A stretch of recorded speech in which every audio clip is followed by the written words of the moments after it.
الحمد للہ وکفا والصلاة والسلام علی عباده الذین اصطفى خصوصاً علی افضلهم وخاتم النبیین محمد الامین وعلی آلہ وصحبہ اجمعین اما بعد فقد قال اللہ تبارک وتعالی کما ورد فی سورة الزخرف اعوذ باللہ من الشیطان الرجیم بسم اللہ الرحمن الرحیم حامیم والکتاب المبین انا جعلناہ قرآنا عربیا لعلکم تعقلون وَإِنَّهُ فِي أُمِّ الْكِتَابِ لَدَيْنَا لَعَلِيٌّ حَكِيمٌ وقال تبارک وتعالی کما ورد فی سورة الواقعہ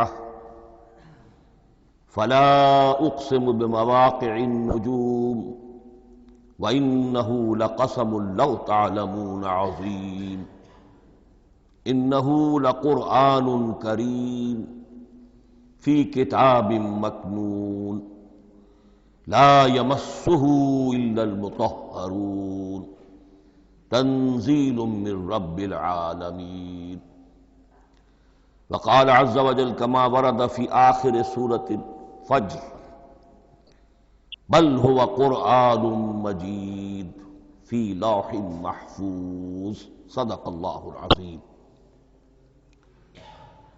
رب اشرح لي صدري ويسر لي امري واحلل عقدة من لساني يفقهوا قولي اللهم ربنا الہمنا رشدنا واعذنا من شرور انفسنا اللهم ارنا الحق حقا وارزقنا اتباعه وارنا الباطل باطلا وارزقنا اجتنابه اللهم ارحمنا بالقرآن العظيم واجعله لنا اماما ونورا وهدى ورحمة اللهم ذکرنا منه ما نسینا وعلمنا منه ما جہلنا وارزقنا تلاوته آناء الليل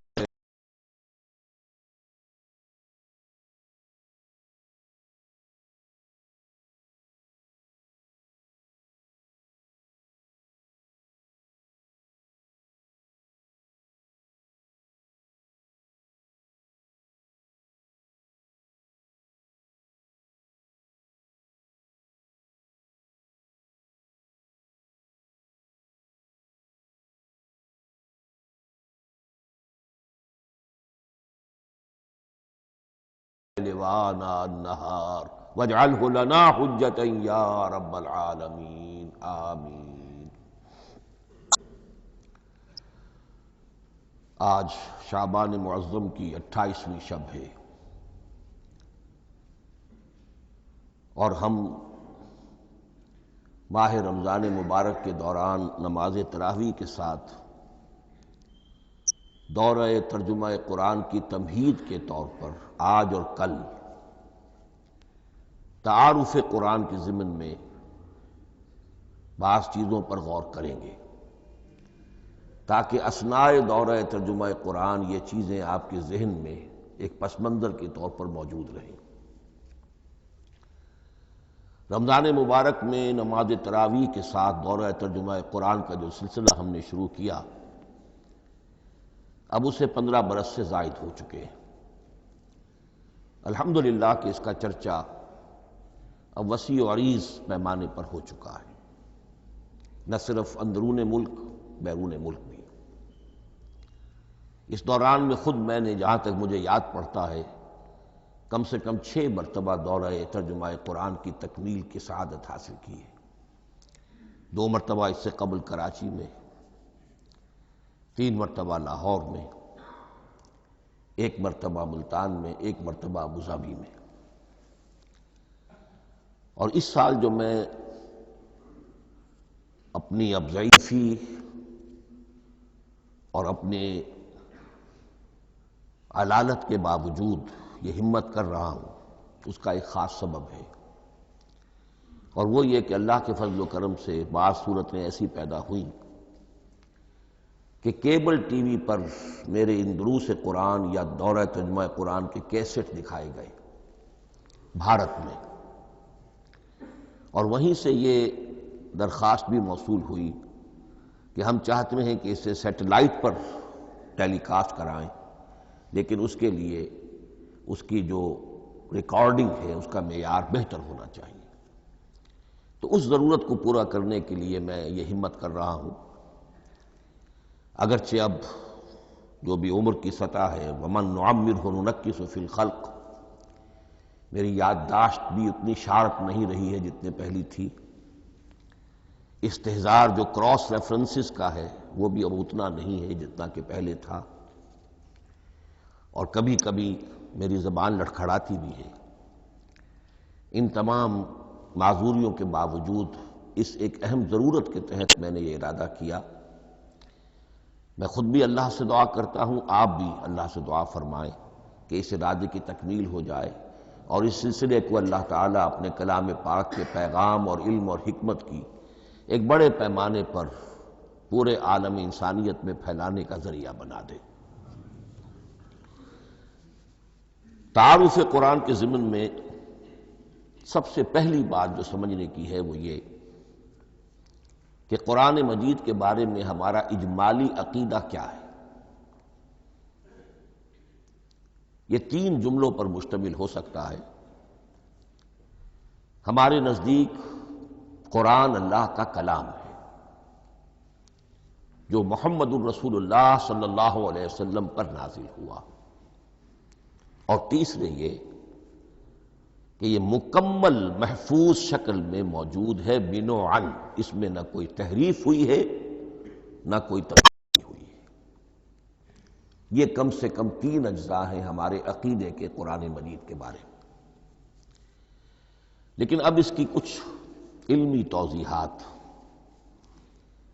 سب سے پہلے یہ کہ کلام ہونا، اس کا اللہ کا کلام ہونا، اس لیے کہ آپ کے علم میں ہے کہ تورات جو حضرت موسیٰ علیہ السلام کو دی گئی تھی وہ لکھی ہوئی شکل میں پتھر کی تختیوں پر لکھی ہوئی صورت میں دی گئی تھی، اور قرآن مجید کی تنزیل جو محمد رسول اللہ صلی اللہ علیہ وسلم پر ہوئی ہے وہ ایک مختلف صورت میں ہوئی ہے۔ اس کو قرآن مجید خود اللہ کا کلام قرار دیتا ہے۔ چنانچہ سورہ توبہ کی آیت ہے، آیت نمبر 6، وَإِنْ أَحَدٌ مِّنَ الْمُشْرِكِينَ اسْتَجَارَكَ فَأَجِرْهُ حَتَّى يَسْمَعَ كَلَامَ اللَّهِ ثُمَّ أَبْلِغْهُ مَأْمَنَهُ۔ جب ہجرت کے 9ویں سال آخری وارننگ دی گئی تھی مشرکین عرب کو کہ اب صرف تمہیں چند مہینے کی مہلت دی جا رہی ہے، اس دوران میں آخری فیصلہ کر لو اسلام قبول کرنا ہے یا نہیں، اس لیے کہ اس کے بعد مشرکین عرب کے لیے کوئی رعایت نہیں ہوگی، جو لوگ اسلام قبول نہیں کریں گے انہیں تہہ تیغ کر دیا جائے گا۔ فَإِذَا انْسَلَخَ الْأَشْهُرُ الْحُرُمُ فَاقْتُلُوا الْمُشْرِكِينَ حَيْثُ وَجَدتُّمُوهُمْ۔ جب یہ مہلت ختم ہو جائے تو ان مشرکین کا قتل عام کرو۔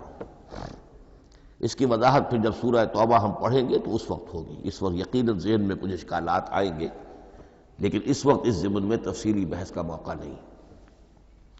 اب اس میں ایک استثناء رکھا گیا کہ ایک مشرک ہے، وہ چاہتا ہے کہ اتنا بڑا چیلنج جو ہمیں دے دیا گیا تو ہمیں موقع دیا جائے کہ ہم آئیں، آپ کے پاس بیٹھیں، کچھ دن رہیں، اللہ کا کلام سنیں، آپ کیا بات منوانا چاہتے ہیں، اس کے لیے کیا دلائل ہیں، اس کو اچھی طرح سمجھیں، اس کا ہمیں موقع ہونا چاہیے۔ اس کے لیے یہ آیت نازل ہوئی کہ وَإِنْ أَحَدٌ مِّنَ الْمُشْرِكِينَ اسْتَجَارَكَ، اے نبی اگر ان مشرکین میں سے کوئی شخص آپ سے پناہ طلب کرے فَأَجِرْهُ، اسے پناہ دیجئے، حَتَّى يَسْمَعَ كَلَامَ اللَّهِ، یہاں تک کہ وہ اللہ کا کلام سن لے۔ ثُمَّ أَبْلِغْهُ مَأْمَنًا، پھر یہ بھی نہیں کہ اسی وقت اسے کہا جائے کہ تم مانتے ہو یا نہیں مانتے، نہیں، پھر اسے اس کے امن کے مقام پر پہنچا دو۔ یہ جو آیت ہے اس میں لفظ کلیئر آ گیا کہ قرآن مجید اللہ کا کلام ہے۔ لیکن اب اسی تل کے اوٹ میں پہاڑ والا مسئلہ ہے، ٹپ آف آئس برگ، اس کے نیچے وہ کتنا بڑا تودہ ہوتا ہے۔ کلام جو ہے اللہ تعالیٰ کی صفت ہے، اور یہ بڑا مسئلہ گہرا ہے، اور علم کلام کا ایک بڑا پیچیدہ مسئلہ ہے۔ کہ ذات باری تعالیٰ اور اس کی صفات کے مابین کیا ربط و تعلق ہے؟ آیا صفات ذات کا جز ہیں، جزو لا ینفک ہیں، حصہ ہے، یا کچھ زائد بر ذات، جس کو علامہ اقبال نے ایک جگہ کہا ہے صفات ذات حق، حق سے جدا یا عین ذات؟ یہ ہمارے علم کلام کا ایک بڑا پیچیدہ مسئلہ ہے، لیکن یہ کہ اس میں متکلمین کا جو تقریباً اجماعی فیصلہ ہے وہ دو لفظوں میں آتا، لا عین ولا غیر۔ اللہ کی صفات نہ تو اس کی ذات کا عین ہے نہ اس کی ذات سے غیر ہے۔ بہت پیچیدہ شکل ہے، اور یہ بھی اس وقت کا میرا موضوع نہیں ہے، میں صرف کسی اور موضوع کے لیے صرف حوالے دے رہا ہوں۔ بہرحال قرآن مجید کا جو تعلق ہے ذات باری تعالیٰ کے ساتھ، وہ اس مسئلے سے بخوبی واضح ہو جاتا ہے کہ چونکہ یہ اللہ تعالیٰ کی صفت ہے، اور صفت کو ہم یہ نہیں کہہ سکتے کہ وہ ذات باری تعالیٰ سے جدا ہے، یہ بھی نہیں کہہ سکتے کہ اس کی ذات کا جزو لا ینفک ہے۔ کچھ اسی طرح کا تعلق ہے قرآن مجید کا ذات باری تعالیٰ کے ساتھ، لیکن یہ مسئلہ قرآن مجید میں خود بیان ہوا، اور سورہ حشر کی آیت میں تو یہ فرمایا گیا، اللہ تعالیٰ نے اپنے اس کلام کی عظمت کو یوں بیان کیا، وہ عظمت کما ہیا، جیسے کہ وہ فی الواقع ہے، اور جس کا کہ گویا کہ پورا ادراک ہمارے لیے اپنی بہت سی محدودیتوں کی وجہ سے ممکن نہیں ہے، لیکن ایک تمثیل کے پیرائے میں سمجھایا، لو انزلنا ھذا القرآن علی جبل لرأیتہ خاشعا متصدعا من خشیۃ اللہ وَتِلْكَ الْأَمْثَالُ نَضْرِبُهَا لِلنَّاسِ لَعَلَّهُمْ يَتَفَكَّرُونَ۔ اگر ہم نے اس قرآن کو کسی پہاڑ پر اتار دیا ہوتا تو تم دیکھتے کہ وہ دب جاتا اور پھٹ جاتا اللہ کے خوف سے۔ اور یہ مثالیں ہیں جو ہم لوگوں کے لیے بیان کرتے ہیں تاکہ وہ غور کریں، تدبر کریں، سمجھیں۔ ما لا یدرک کلہ لا یترک کلہ، اگرچہ بتمام و کمال عظمت قرآن کا فہم ان کے لیے ممکن نہیں ہے، لیکن کسی درجے میں تو کچھ انعکاس اس کا ہو جائے، کچھ اندازہ ہو جائے، انسان اپنی ذہنی سطح کے اعتبار سے، اس کی مناسبت سے کسی درجے میں عظمت قرآن کا اندازہ کر لے، تو اللہ تعالیٰ کے ان الفاظ کو سامنے رکھے کہ لو انزلنا ھذا القرآن علی جبل لرأیتہ خاشعا متصدعا من خشیۃ اللہ۔ اب اس آیت کو سمجھنے کے لیے سورہ اعراف کی آیت نمبر 143 کو سمجھنا ہوگا، اسی اصول کے تحت کہ القرآن یفسر بعضہ بعضا، قرآن کا ایک حصہ دوسرے حصے کی تشریح کرتا ہے۔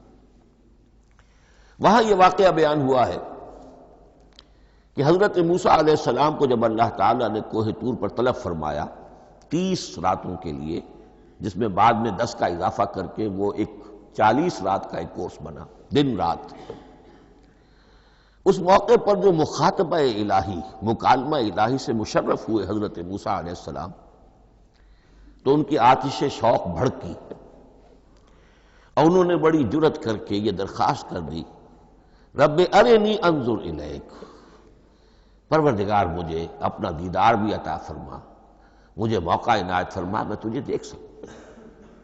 یہ ان کی وہ آتش شوق کا مسئلہ ہے، لیکن جواب کیا ملا؟ لن ترانی، تو مجھے ہرگز نہیں دیکھ سکتے، ولکن انظر الی الجبل فإن استقر مکانہ فسوف ترانی۔ لیکن ظاہر بات ہے کہ حضرت موسیٰ علیہ السلام کو بات سمجھانے کے لیے کچھ مشاہدہ بھی کرانا تھا۔ فرمایا تم مجھے نہیں دیکھ سکتے، البتہ اس سامنے کے پہاڑ پر نگاہ جماؤ، ہم اس پر اپنی ایک تجلی ڈالیں گے۔ یہ اگلی الفاظ کے اندر وضاحت ہے، میں یہاں پہلے سے بیان کر رہا ہوں سمجھانے کے لیے۔ اگر وہ پہاڑ ہماری اس تجلی کو، تجلی کسے کہتے ہیں؟ جلا، روشنی، تو اللہ تعالیٰ کی طرف سے کوئی خاص اس کے نور کا جب پرتو ہوتا ہے کسی شے پر تو وہ اس کی تجلی ہے۔ ہم اپنی ایک تجلی اس پہاڑ پر ڈالیں گے، اگر وہ اس کو جھیل جائے، اپنی جگہ کھڑا رہ جائے، تو تم سمجھنا کہ شاید تم بھی ہمیں دیکھ سکو۔ فلما تجلی ربہ للجبل، اب یہاں وہ لفظ آ گیا، جب اللہ نے تجلی اپنی پہاڑ پر ڈالی، جعلہ دکا وخر موسیٰ صاعقا، وہ پہاڑ ریزہ ریزہ ہو گیا اور حضرت موسیٰ بے ہوش ہو کر گر گئے۔ اب یہ بے ہوش ہو کر گر جانا، جبکہ وہ تجلی براہ راست بھی نہیں ہے، بالواسطہ ہے۔ مشاہدہ جو کر رہے حضرت موسیٰ وہ بالواسطہ ہے، تجلی پہاڑ پر ہے، لیکن یہ کہ اس کا بھی بالواسطہ اس کا جو ہوا ہے، اس کی جو تاثیر ہوئی حضرت موسیٰ علیہ السلام پر کہ وہ اس کی تاب نہ لا سکے اور بے ہوش ہو کر گر گئے۔ یہاں سے یہ بات سمجھ میں آتی ہے کہ یہ تجلی یہ ذات باری تعالیٰ تھی جس نے کوہ طور کو جلا کر بھسم کر دیا یا ٹکڑے ٹکڑے کر دیا، ریزہ ریزہ کر دیا۔ اب ذات الہی کے ساتھ جو تعلق ہے کلام الہی کا، اور یہ صفت جو لا عین ولا غیر کے درجے میں ہے ذات کے ساتھ، تو وہی تاثیر اس کلام الہی کی بھی ہے۔ لو انزلنا هذا القرآن على جبل لرأيته خاشعا متصدعا من خشية الله وتلك الامثال نضربها للناس لعلهم يتفكرون۔ اس حقیقت کو اس دور میں میں اپنے مطالعے کی محدودیت کا اعتراف کرتے ہوئے عرض کر رہا ہوں کہ میرے نزدیک جس قدر پرشکوہ انداز میں علامہ اقبال نے بیان کیا ہے، اسی کیفیت کو وہ شاید اس کی کوئی مثال نہ مل سکے۔ فاش گویم آنچ در دل مزمرست، یہ کتابیں نیست چیزیں دیگر است۔ میں صاف ہی کہہ دیتا ہوں جو میرے دل میں چھپی ہوئی بات ہے۔ فاش گویم آنچ در دل مزمرست، یہ کتابیں نیست، اس قرآن کو کتاب نہ سمجھنا، یہ کچھ اور شے ہے، چیزیں دیگر است۔ اب وہ چیزیں دیگر کیا ہے؟ وہی جو میں نے عرض کیا، ذات باری تعالی اور کلام کا صفت باری تعالی ہونا، اس کے بنا پر جو مناسبت ہے، جو قرب ہے، جو مشابہت ہے۔ مثل حق پنہاؤ ہم پیداستو، زندہ و پائندہ و گویاستو۔ اس کلام میں اللہ تعالیٰ کی ساری صفات کا انعکاس موجود ہے۔ یہ بات ویسے بھی سمجھ میں آتی ہے، کوئی شخص ذرا گفتگو کرے، چند جملے جب وہ ادا کرے گا اپنی زبان سے، تو معلوم ہو جائے گا کہ اس کے فہم کا، اس کی دانش کا، اس کے مطالعے کا حدود اربع کیا ہے اور اس کے ذہن کی سطح کیا، سمجھ میں آ جائے گی بات۔ اس لیے کہ کلام جو ہے وہ متکلم کی پوری شخصیت کی عکاسی کر رہا ہوتا۔ تانت بازی راگ پایا، چند جملے کسی نے کہا، پتہ چل گیا کہ یہ کس سطح کے آدمی ہے، علمی اعتبار سے، معلوماتی اعتبار سے، تہذیبی اعتبار سے، کلچرڈ ہیں یا نہیں ہیں، یہ ساری باتیں چند جملوں میں واضح ہو جائیں گی۔ تو اللہ تعالیٰ کی بھی جملہ صفات کا عکس اس قرآن میں موجود ہے۔ ان میں سے جن چند چیزوں کا ذکر علامہ نے شعر میں کیا، وہ جو سورہ حدید کی آیت ہے، هو الاول والآخر والظاہر والباطن، اللہ الظاہر بھی ہے، الباطن بھی ہے۔ اتنا ظاہر کہ اس سے زیادہ ظاہر کوئی شے نہیں، اور اتنا باطن کہ اس سے زیادہ چھپی ہوئی کوئی شے نہیں۔ اسی لیے حضور سے جو منقول ہیں الفاظ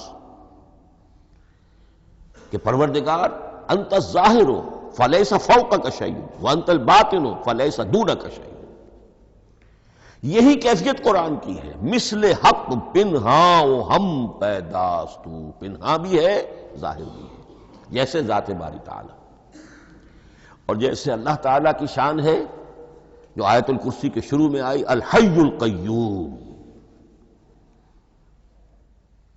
مثل حق پنہاؤ ہم پیداستو، زندہ ہو پائندہ ہو گویاستو۔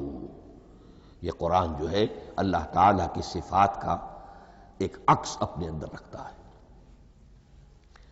اس سے ذرا آگے چلیے،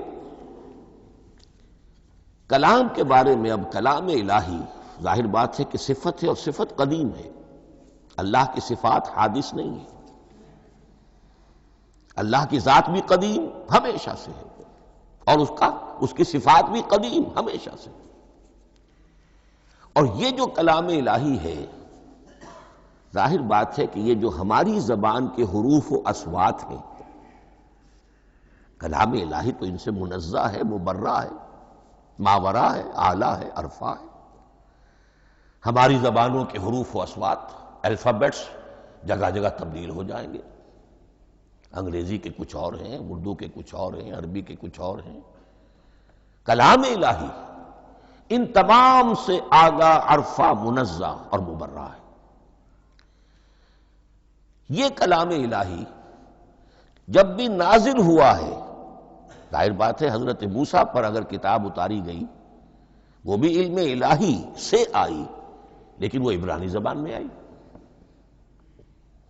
حضرت عیسیٰ علیہ السلام پر انجیل اتاری گئی، ہم یقین سے نہیں کہہ سکتے، دو میں سے کسی ایک زبان میں اتاری گئی ہوگی، یا عبرانی ہوگی، اس لیے کہ شام کے جس علاقے میں، فلسطین کے جس علاقے میں ان کی پیدائش ہوئی اور جہاں وہ دعوت و تبلیغ کے لیے گھومتے رہے، اس کے عوام کی زبان تھی آرامی اور خواص کی زبان تھی عبرانی، ہیبریو۔ تو یا تو وہ بھی تورات کی طرح عبرانی ہی میں نازل ہوئی تھی یا آرامی میں ہوگی، لیکن اب کوئی نسخہ نہ ہیبریو کا، کوئی قدیم نسخہ دنیا میں موجود ہے، نہ آرامی کا۔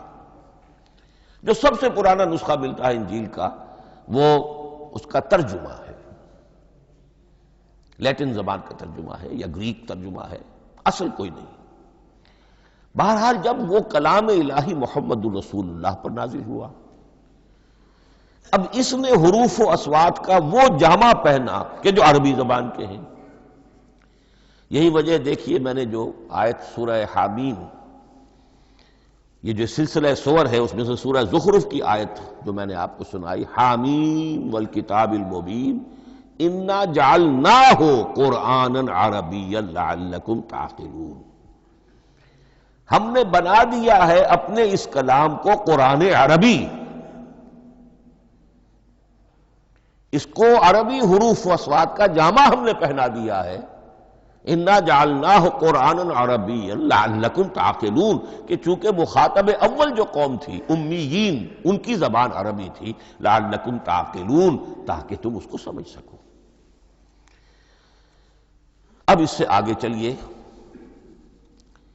اصل قرآن مجید کے 3 مقامات سے معلوم ہوتا ہے، اصل قرآن اللہ کے پاس ہے۔ یہ قرآن جو ہمارے پاس ہے، مصحف ہے، مصحف عثمان رضی اللہ تعالی عنہ، یہ اس قرآن کی مصدقہ نقل ہے۔ اصل قرآن کہاں ہے؟ ایک جگہ فرمایا بل ہوا قرآن مجید فی لوح محفوظ، لوح محفوظ میں ہے، اصل قرآن وہاں ہے۔ اسی طریقے سے اسی سورہ زخرف کی اگلی آیت کیا ہے؟ ہم نے اسے عربی قرآن بنا کر اتارا، لیکن اصل قرآن کیا ہے؟ وَإِنَّهُ فِي أُمِّ الْكِتَابِ لَدَيْنَا لَعَلِيٌّ حَكِيمٌ، حقیقت میں تو یہ ام الکتاب میں ہے جو ہمارے پاس ہے، اور علی ہے، بہت بلند، حکیم، بڑی حکمت والا، یا محکم، مضبوط۔ حکیم کے دونوں معنی ہیں۔ استحکام بھی اسی ہے کاف اور میم کے مادے سے بنا ہے، کسی شے کا پختہ ہو جانا، مضبوط ہو جانا، اور عقل کی پختگی وہ حکمت ہے، وہ دانائی ہے۔ اس اعتبار سے نوٹ کیجئے، اصل قرآن کہاں ہے؟ لوح محفوظ میں۔ اصل قرآن کہاں ہے؟ ام الکتاب میں۔ اسی کو کہا گیا ہے ایک اور مقام پر، فی صحف مکرمۃ مرفوعۃ مطہرۃ بایدی سفرۃ کرام بررہ۔ یہ قرآن، اصل قرآن تو بڑے صحیفوں میں، ان صحیفوں میں ہے، ان صفحات میں ہے، ان اوراق میں ہے، جس کی شان کیا ہے؟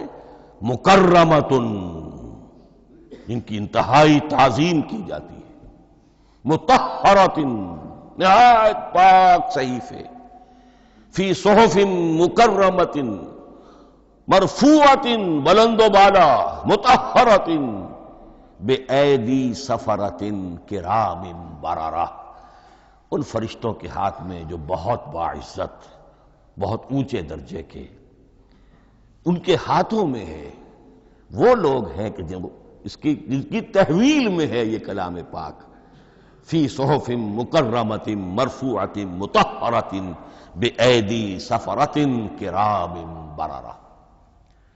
اب اسی کو بیان کیا ہے سورہ واقعہ میں، فلا اقسم بمواقع النجوم، تو نہیں، میں قسم کھاتا ہوں ستاروں کے ڈوبنے کی جگہ کی،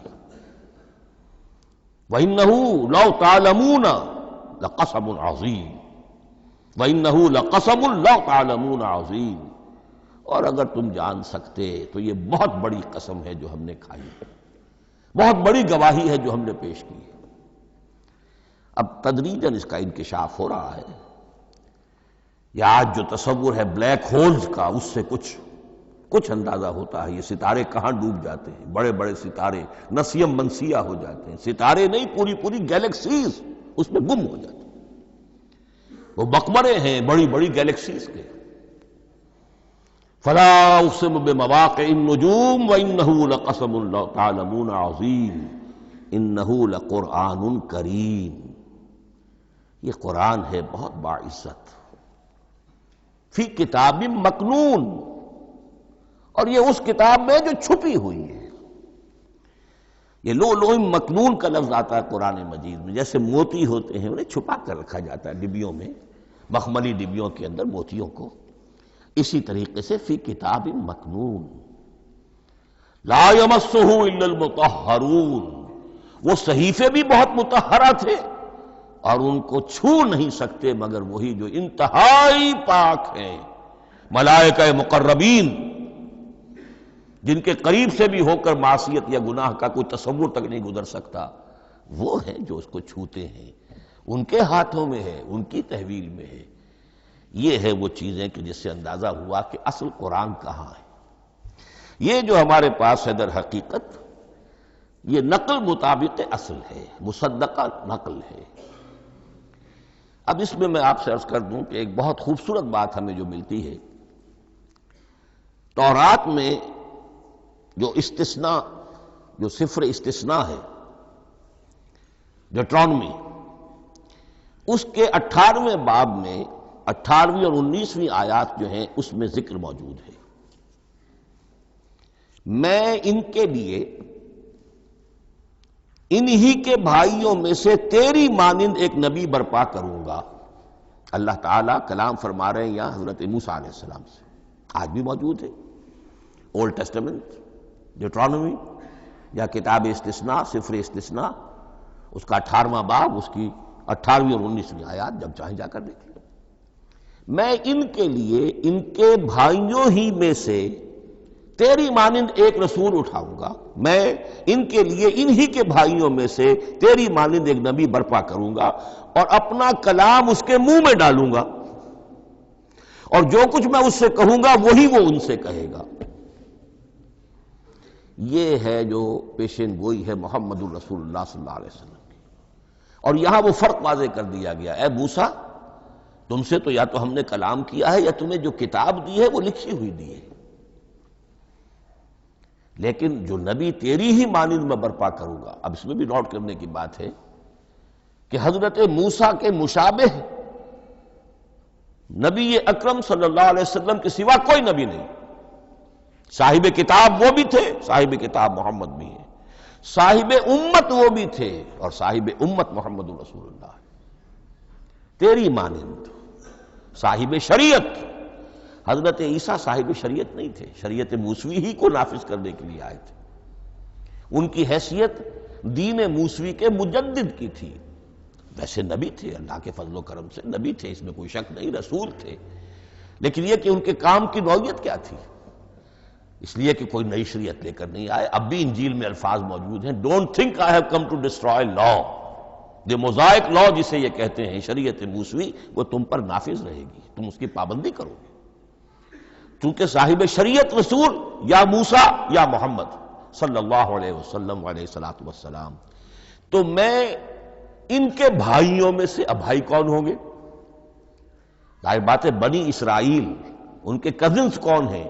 بنی اسماعیل۔ بنی اسرائیلی تو جو بھی نبی ہے وہ انہی میں سے ہے، ان کے بھائیوں میں سے، تو بھائی تو ہوگا، ان کا کزن ہوگا۔ اب وہ کون ہے؟ بنی اسماعیل۔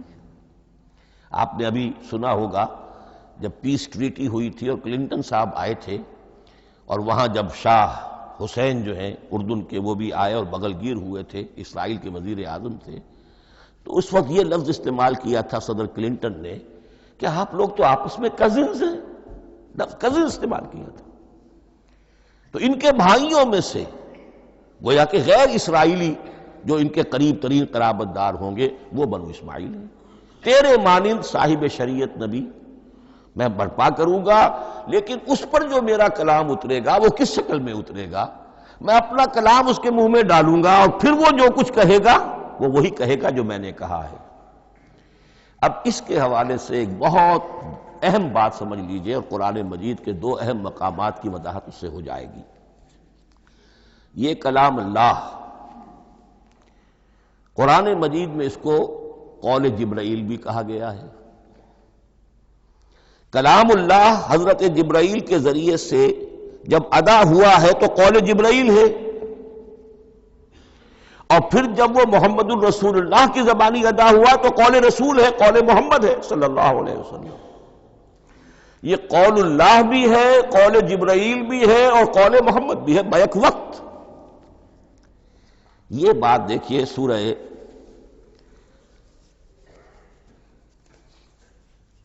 اذا السماء انفجرت، اس میں یہ سورت جو الفاظ آئے ہیں انہ لقول رسول کریم، سورت تکویر اذا الشمس کورت، انہ لقول رسول کریم ذی قوت عند ذی العرش مکین مطاع ثم امین وما صاحبکم بمجنون۔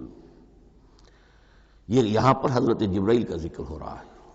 وما ہوا بقول شیطان الرجیم، محمد تک اس قرآن کو لانے والا تو وہ بلند پائے کا فرشتہ ہے، یہ کوئی شیطان رجیم نہیں ہے۔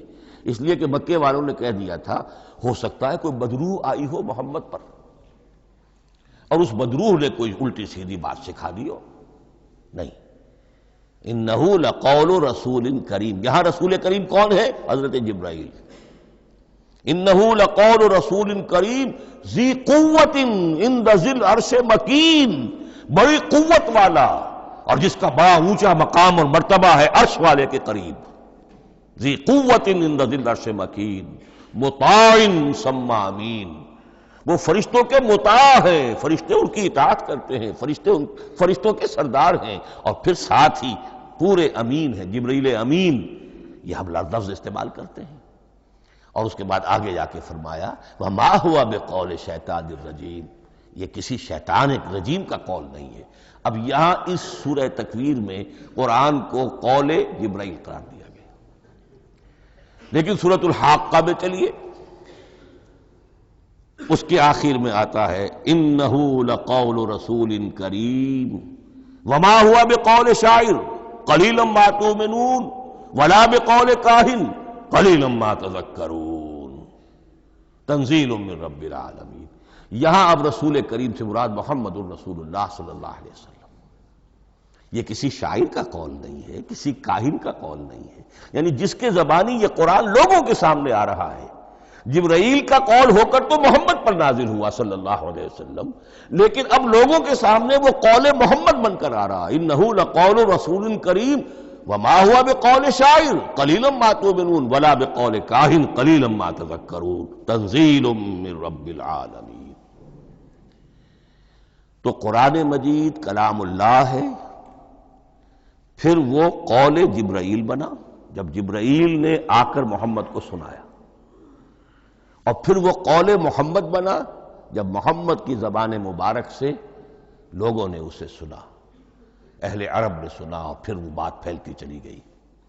اب آخری بحث اس موضوع پر جو ہے وہ یہ ہے، کلام الہی کی 3 صورتیں ہیں جو قرآن مجید میں سورہ شورى کی آیت نمبر 51 میں بیان ہوئی ہے۔ وما كان لبشر ان يكلمه اللہ، کسی بشر، کسی انسان کی یہ حیثیت نہیں ہے، مقام نہیں ہے کہ اللہ اس سے کلام کرے۔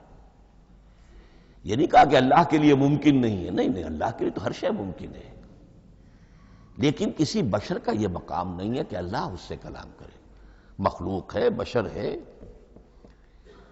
ما کان لبشر ان یکلمہ اللہ الا اب تین شکلیں آئیں، الا وحیا او من وراء حجاب او یرسل رسولا فیوحی باذنہ ما یشاء انہ علی حکیم۔ تین صورتیں ہیں کلام الہی کی، یا تو براہ راست اللہ وحی کرتا ہے بغیر کسی فرشتے کی درمیان میں ذریعہ بنائے ہوئے، اسی کا نام الہام ہے، اسی کا نام تحدیث ہے۔ یہ غیر نبی کے ساتھ بھی ہوتا ہے۔ حضور نے فرمایا ہر نبی کی امت میں محدث ہوتے تھے جن سے اللہ کلام کرتا تھا، اور میری امت کا محدث عمر ہے رضی اللہ تعالی عنہ۔ محدث، محدث نہیں، محدث کے معنی ہے علم حدیث کا ماہر۔ امام بخاری محدث ہیں، امام مسلم محدث ہیں۔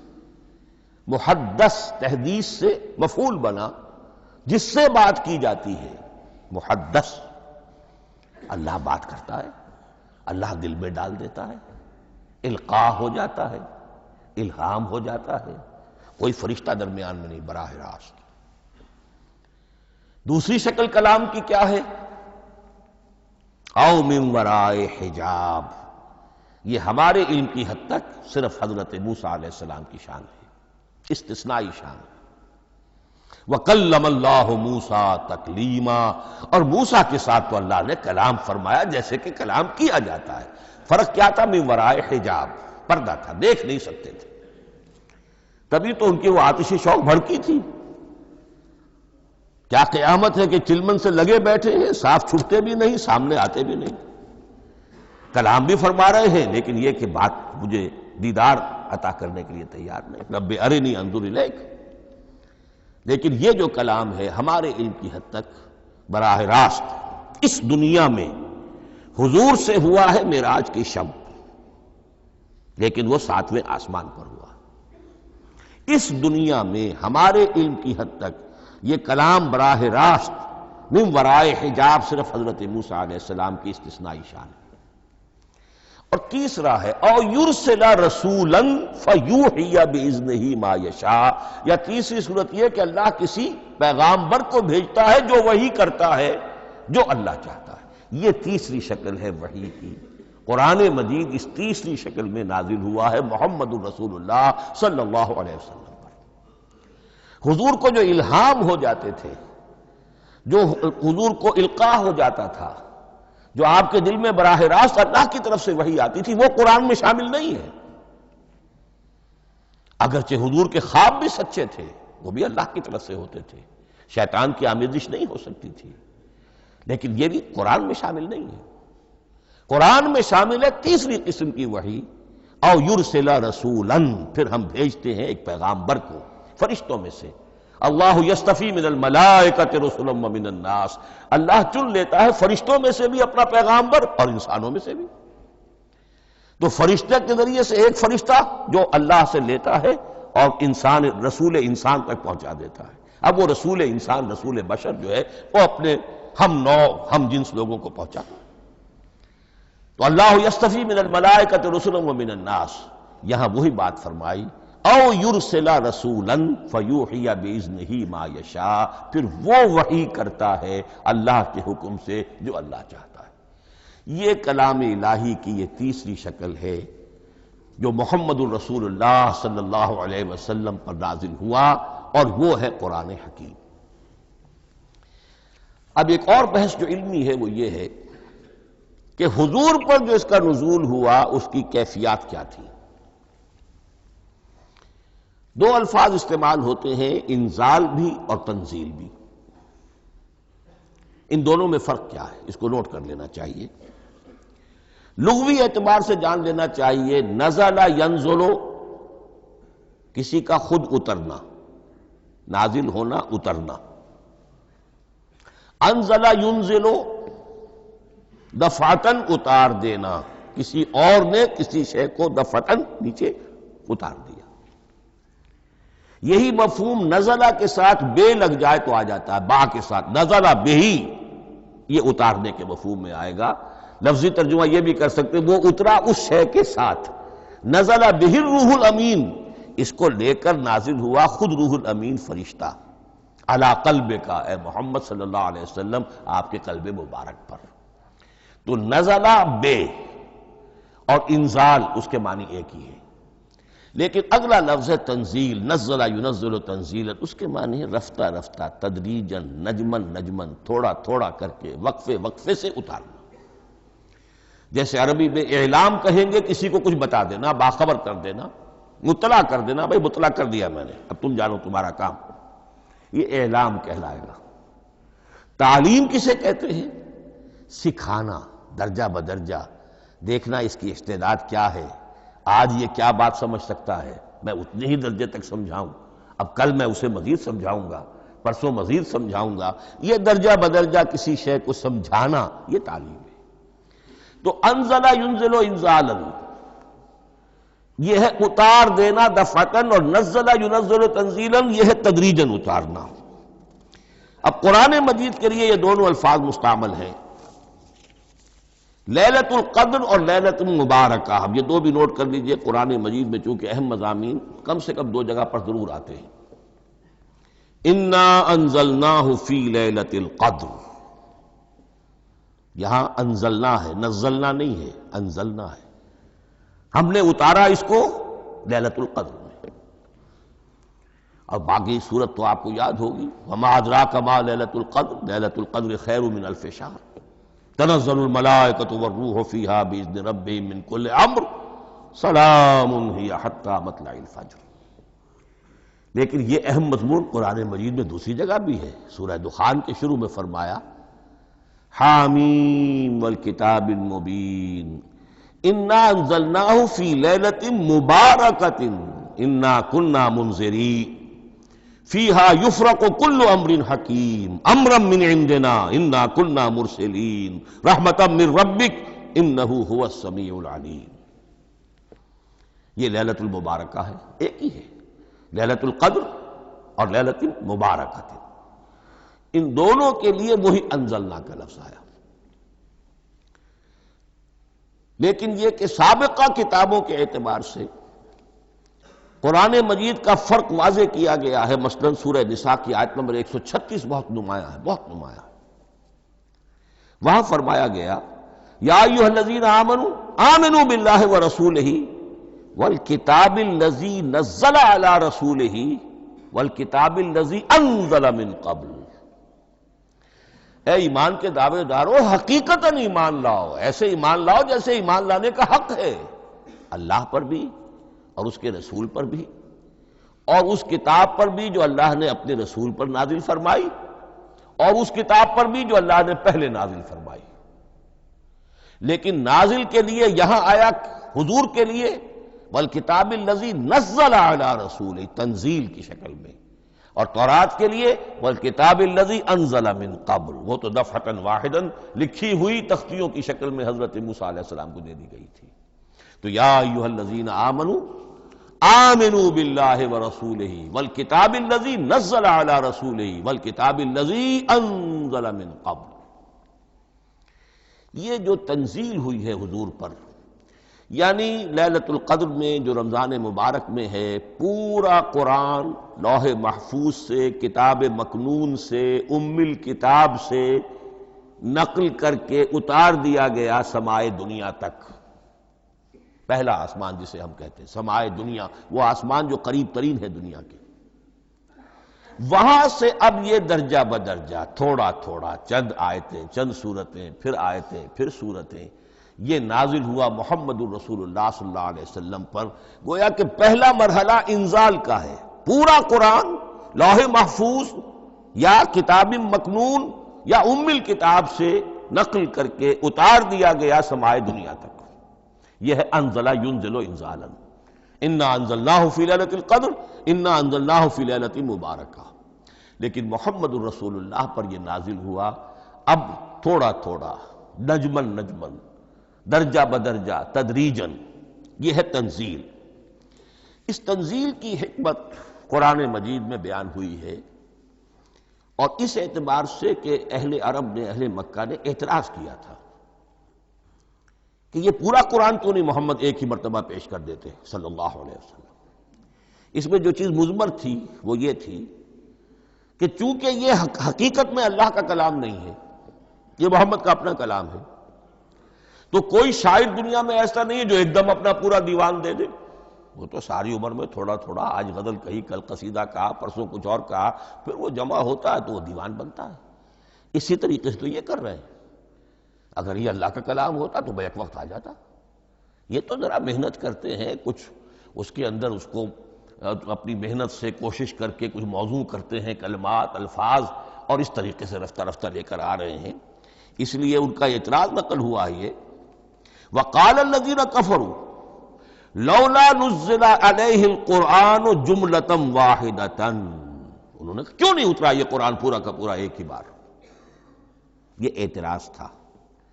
اس اعتراض کے جو جوابات دیے گئے ہیں وہ نوٹ کیجئے کہ لوگوں کے حق میں یہ مفید ہے، یہ پورے قرآن کا تحمل ایک وقت میں کر نہیں سکتے۔ یہ پورا قرآن تو ایک ہی مرتبہ اگر پہاڑ پر بھی اتار دیا جاتا تو وہ پھٹ جاتا، دب جاتا۔ وَقُرْآنًا فَرَقْنَاهُ لِتَقْرَأَهُ عَلَى النَّاسِ عَلَى مُكْثٍ وَنَزَّلْنَاهُ تَنزِيلًا، سورہ بنی اسرائیل آیت 106۔ یہ وہ قرآن ہے جس نے ہم نے جس کو ٹکڑے ٹکڑے کر کے، فرق نہ ہو، فرق توڑ دینا، تھوڑا تھوڑا کر کے ہم نے کر دیا، لِتَقْرَأَهُ عَلَى النَّاسِ عَلَى مُكْثٍ، تاکہ آپ اسے پڑھ کر سنائے لوگوں کو وقفے وقفے سے، تاکہ وہ سہار سکیں، سنبھال سکیں، برداشت کر سکیں۔ وَنَزَّلْنَاهُ تَنزِيلًا، اسی وجہ سے ہم نے اسے نازل کیا ہے بطرز تنزیل، بطرز انزال نہیں، بطرز تنزیل۔ وَقُرْآنًا فَرَقْنَاهُ لِتَقْرَأَهُ عَلَى النَّاسِ عَلَى مُكْثٍ وَنَزَّلْنَاهُ تَنزِيلًا۔ ایک حکمت تو ہو گئی عوام کے لیے، ایک حکمت خود رسول کے لیے صلی اللہ علیہ وسلم۔ كَذَلِكَ لِنُثَبِّتَ بِهِ فُؤَادَكَ وَرَتَّلْنَاهُ تَرْتِيلًا۔ اب ذرا نوٹ کیجئے، قلب محمدی کے لیے بھی اس پورے کلام کا ایک دم سہار آسان کام نہیں تھا۔ یہ اس لیے، یہ اسی سورہ الفرقان کی جو آیت کا میں نے ایک حصہ آپ کو سنا دیا تھا، اسی کے اندر اس کا جواب آیا ہے، اسی آیت میں، آیت نمبر 32 ہے یہ سورہ فرقان کی۔ وَقَالَ الَّذِينَ كَفَرُوا لَوْلَا نُزِّلَ عَلَيْهِ الْقُرْآنُ جُمْلَةً وَاحِدَةً، یہ اعتراض ہے۔ جواب کیا ہے؟ كَذَلِكَ لِنُثَبِّتَ بِهِ فُؤَادَكَ، ہم نے یہ اس لیے کیا ہے نبی کہ اس کے ذریعے سے آپ کے دل کو ٹھہراؤ اور جماؤ عطا کریں، یہ ایک دم اس کا اتر جانا۔ اِنَّا سَنُلْقِي عَلَيْكَ قَوْلًا ثَقِيلًا، بڑا بھاری بوجھ ہے، ناقابل برداشت ہے، تاکہ رفتہ رفتہ آپ کا دل، اس کے اندر تقویت بڑھتی چلی جائے، اس کے اندر اور اس کا تحمل جو ہے اس کی صلاحیت بڑھتی چلی جائے۔ كَذَلِكَ لِنُثَبِّتَ بِهِ فُؤَادَكَ وَرَتَّلْنَاهُ تَرْتِيلًا، اسی لیے ہم نے تھوڑا تھوڑا کر کے نازل کیا ہے۔ وَلَا يَأْتُونَكَ بِمَثَلٍ إِلَّا جِئْنَاكَ بِالْحَقِّ وَأَحْسَنَ تَفْسِيرًا، ساتھ ہی فرمایا کہ یہ لوگ جو بھی اعتراض کریں گے ہم اس کا جواب بھی اور بہترین تعویل بھی آپ کو دے دیں گے۔ اب اگلی بحث یہ ہے، یہ قرآن کب اور کہاں نازل ہوا؟ یہ عام معلوماتی شے ہے، اس میں کوئی پیچیدگی نہیں ہے، لیکن اس کی اہمیت ہے، بہت ضروری ہے، وہ میں انشاءاللہ اگلی بحث میں جبکہ قرآن کے سمجھنے کے جو اصول ہیں ان کو بیان کروں گا تو وضاحت سے بات آئے گی۔ یہ کہ یہ عام معلوماتی ایک ہمارے ذہن میں خاکہ رہنا چاہیے، زمان و مکان کا کیا رشتہ ہے قرآن کے ساتھ۔ قرآن نازل کب ہوا؟ ہمارا چونکہ عام طور پر جو معمول ہے، ہم تو جو کرسچین ایرا ہے اس کے حوالے سے ہمارے ذہن کے اندر سارا حساب کتاب ہے، تو سن 610 عیسوی سے لے کر 632 عیسوی تک شمسی حساب سے 22 سالوں میں قرآن نازل ہوا ہے۔ 571 حضور کی ولادت کا سال ہے، 571 عیسوی۔ 610 میں آپ 39 سال کے ہوئے، لیکن قمری حساب سے 40 کے ہو چکے۔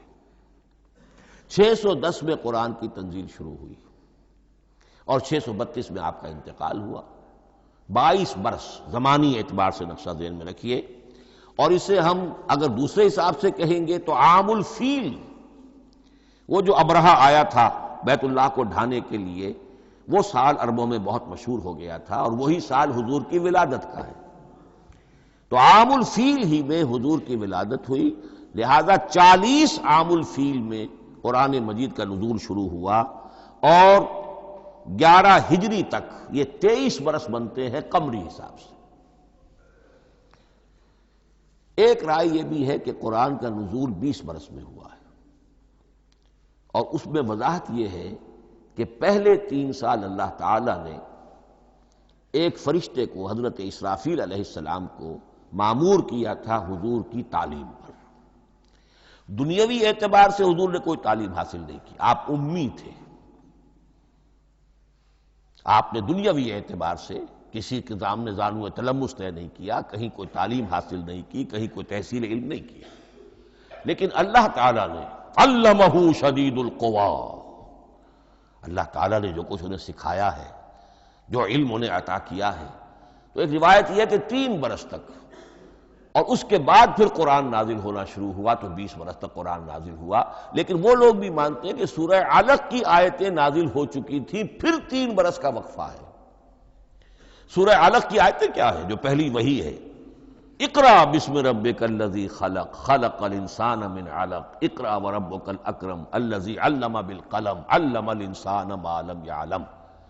گویا کہ بسم اللہ ہو رہی ہے محمد الرسول اللہ صلی اللہ علیہ وسلم کی تعلیم کی، اور جن گھرانوں میں یہ رواج ابھی تک چل رہا ہو، بسم اللہ بچوں کی کراتے ہیں، ایک تقریب کی شکل میں منعقد کرتے ہیں، ہمارے ہاں یہ رواج تھا، اب ہم چھوڑ چکے ہیں، کہ جو تقریب بھی حضور کی اور صحابہ کی زندگیوں سے ثابت نہ ہو، ہمیں کوشش کرنی چاہیے کہ ان تقریبات کا سلسلہ منقطع کریں۔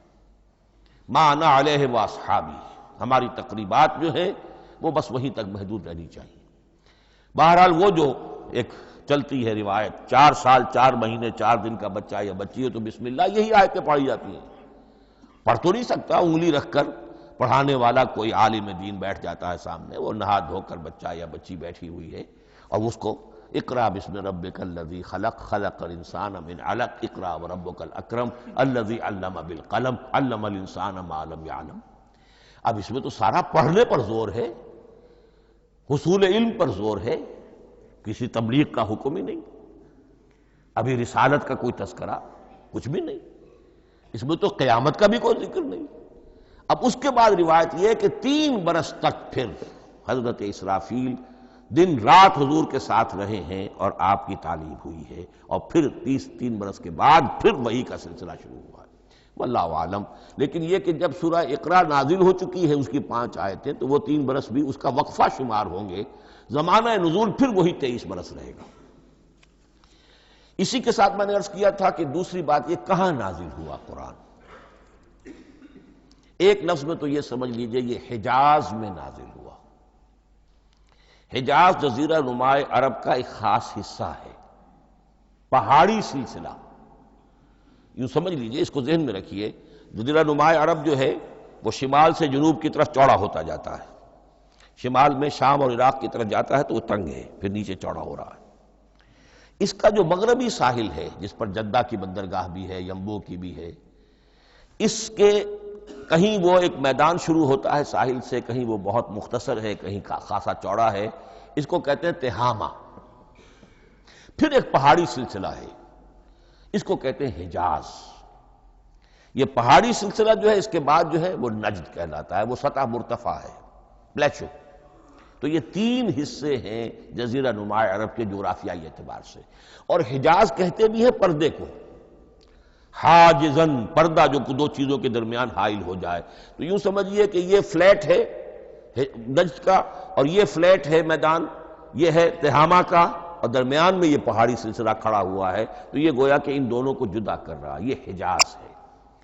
اس حجاز ہی کا شہر مکہ ہے، اس حجاز ہی کا شہر مدینہ ہے، اس حجاز ہی کا شہر طائف ہے، اس حجاز ہی کی آخری ٹپ سمجھ لیجئے تبوک ہے۔ تو حضور صلی اللہ علیہ وسلم کی پوری زندگی آغاز وحی کے بعد سے لے کر وہ اسی علاقے کے اندر، پہلے آپ مکے میں تھے، قرآن مجید کی جو صورتیں اس دور میں نازل ہوئیں یا آیتیں نازل وہ مکیات کہلاتی ہیں۔ پھر آپ نے ہجرت کی، اور ہجرت کر کے جب آپ جا رہے تھے اس دوران میں بھی کچھ قرآن نازل ہوا اثناء ہجرت میں۔ پھر آپ مدینے تشریف فرما ہوئے، اب وہ ہم کہتے ہیں مدنی قرآن، لیکن مدنی قرآن سارا مدینے میں نازل نہیں ہوا۔ آپ کبھی جا رہے کسی مہم پر، کسی جنگ کے لیے، غزوہ بدر کے لیے آ گئے ہیں، تو وہاں جو آیات نازل ہو رہی ہیں وہ مدینے میں تو نہیں ہو رہی۔ براڈ تقسیم تو یہی ہے، مکی مدنی۔ ہجرت سے قبل جو کچھ نازل ہوا وہ مکی، ہجرت کے بعد جو کچھ نازل ہوا وہ مدنی۔ لیکن صرف مدنی کہنا صحیح نہیں ہے۔ اثناء سفر تبوک، اتنا طویل سفر ہے آپ کا، اس کے دوران آتے جاتے قرآن نازل ہوتا رہا۔ لیکن یہ بات نوٹ کر لیجئے کہ پورا قرآن حجاز ہی میں نازل ہوا ہے۔ یہ تمام شہر، یہ تمام علاقہ حجاز کہلاتا ہے۔ ایک اور بحث جو ہم اسی اپنی پہلی نشست میں مکمل انشاءاللہ کر لیں گے، وہ ہے محفوظیت قرآن کی بحث۔ میں نے عرض کیا تھا کہ 3 چیزوں پر ہمارا عقیدہ مشتمل ہے۔ یہ اللہ کا کلام ہے، نمبر 1، نازل ہوا محمد الرسول اللہ پر صلی اللہ علیہ وسلم، اسی لیے ہم نے کلام سے متعلق کچھ مباحث علمی گہرائی میں اتر کر وہ سمجھے، حضور پر اس کے نزول، انزال اور تنزیل کے مختلف مراحل کو سمجھا۔ اب اس کی محفوظیت کے اعتبار سے واقعہ یہ ہے کہ واحد کتاب ہے پوری دنیا میں، واحد کتاب جس کے بارے میں دشمن بھی تسلیم کرتے ہیں، چاہے وہ اسے اللہ کا کلام نہ مانے، لیکن یہ مانتے ہیں کہ بعین ہی وہ شے جو محمد نے اپنی امت کو دی تھی آج بھی امت کے پاس صحیح موجود ہے۔ ظاہر بات ہے اگر تو اسے اللہ کا کلام مانے، وہی مانے، تب تو مسلمان ہی ہو گئے۔ وہ تو یہی کہتے ہیں کہ بہرحال محمد نے چاہے خود لکھا، تصنیف کیا، جو بھی کچھ کیا، اس کو چھوڑ دیجئے، لیکن جو شے محمد نے اپنی امت کو دی تھی صلی اللہ علیہ وسلم، بعین ہی وہ شے موجود ہے۔ تو یہ محفوظیت قرآن کی جو ہے، جبکہ کوئی اور دنیا کی کتاب اس کی مدعی ہی نہیں۔ تورات والوں کا سرے سے یہ دعویٰ ہی نہیں ہے۔ وہ تورات تو گم ہو گئی تھی نبوکدنضر کے حملے کے وقت، اس کے بعد سے دنیا میں تورات کا وجود نہیں ہے، اور پھر 100 برس کے بعد اپنی یادداشتوں سے مرتب کی ہے یہ تورات جو آج ہمارے سامنے ہے۔ انجیل کا جیسا کہ میں عرض کر چکا ہوں، کوئی نسخہ جو ہے نہ عبرانی کا موجود ہے نہ آرامی زبان کا ہے۔ دنیا کی کوئی کتاب نہیں جو دعویٰ کر سکتی ہو یہ قرآن جو شروع ہوتا ہے ذالک الکتاب لا ریب فیہ، یہ دعویٰ دنیا کی کسی اور کتاب نے خود کیا بھی نہیں۔ اس کی بھی جس قدر پرشکوہ الفاظ میں علامہ اقبال نے اس کی ترجمانی کی ہے، انہی کا حصہ ہے۔ حرف اورا ریب نئے، تبدیل نئے، آیش شرمندہ تاویل نئے۔ اس قرآن کے کسی حرف میں کوئی تحریف ہو جانا نہیں، امکان ہی نہیں، قطعی طور پر کسی لفظ کا بدل دیا جانا نہیں، حرف اورا ریب نئے، تبدیل نئے، اس میں کسی کا شک پر مبنی ہونا نہیں، آیش شرمندہ تعویل نئے۔ اس کی آیت کوئی بھی ایسی نہیں جسے تروڑا مروڑا جا سکے، یہ اپنی حفاظت خود کرتی ہے۔ لا یاتیہ الباطل من بین یدیہ ولا من خلفہ، حامیم سجدہ کی آیت نمبر 42، اس پر باطل حملہ آور ہو ہی نہیں سکتا۔ انا نحن نزلنا الذکر وانا لہ لحافظون، ہم ہی نے یہ الذکر نازل کیا ہے اور ہم ہی اس کی حفاظت کرنے والے ہیں۔ جہاں تک پہلے ٹکڑے کا تعلق ہے اس آیت مبارکہ کا، اس میں تو تورات بھی آئے گی۔ تورات کس نے نازل کی؟ اللہ نے نازل کی۔ انجیل کس نے نازل کی؟ اللہ نے نازل کی۔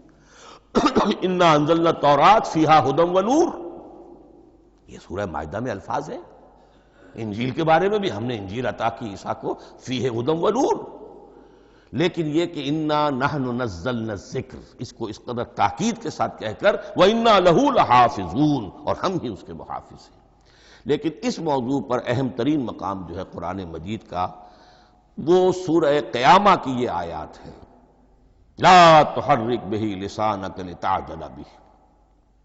جب قرآن نازل ہوتا تھا حضور جلدی جلدی زبان کو حرکت دیتے تھے، یاد کر لیں، مبادا کہیں بھول جاؤں۔ مبادا کوئی لفظ جو ہے تبدیل ہو جائے۔ یہ مشقت جو آپ جھیل رہے تھے، اس سے اللہ نے روک دیا از راہ شفقت اور محبت۔ لا تحرک بہ لسانک لتعجل بہ ان علینا جمعہ وقرآنہ، ہمارے ذمے ہے اس کو جمع کر دینا، آپ کے سینے میں جمع کر دیں گے اس کو۔ اور صرف جمع کرنا نہیں، قرآن ترتیب، قرآن ہوتا ہے پڑھا جاتا ترتیب سے، یعنی ترتیب نزولی۔ یہ بعد میں ہماری علیحدہ بحث بھی آئے گی کہ ترتیب نزولی اور ہے، ترتیب مصحف اور ہے، یہ ترتیب بھی ہم کروا دیں گے، یہ بھی ہمارے ذمے ہے۔ ان علینا جمعہ وقرآنہ فاذا قرأناہ فاتبع قرآنہ، پھر جب ہم جس ترتیب سے پھر آپ کو پڑھائیں اسی ترتیب کی پیروی کیجیے۔ یہ جو ہے کہ قرآن کا جمع اور تدوین، یہ بھی اللہ تعالیٰ نے اس کی ضمانت لی، اور اس کی ترتیب بھی اللہ تعالیٰ ہی کی ضمانت سے ہے۔ اس اعتبار سے محفوظیت قرآن کے یہ دونوں پہلو ہمارے سامنے رہنے چاہیے۔ بارک اللہ لی ولکم فی القرآن العظیم ونفعنی وإیاکم بالآیات والذکر الحکیم۔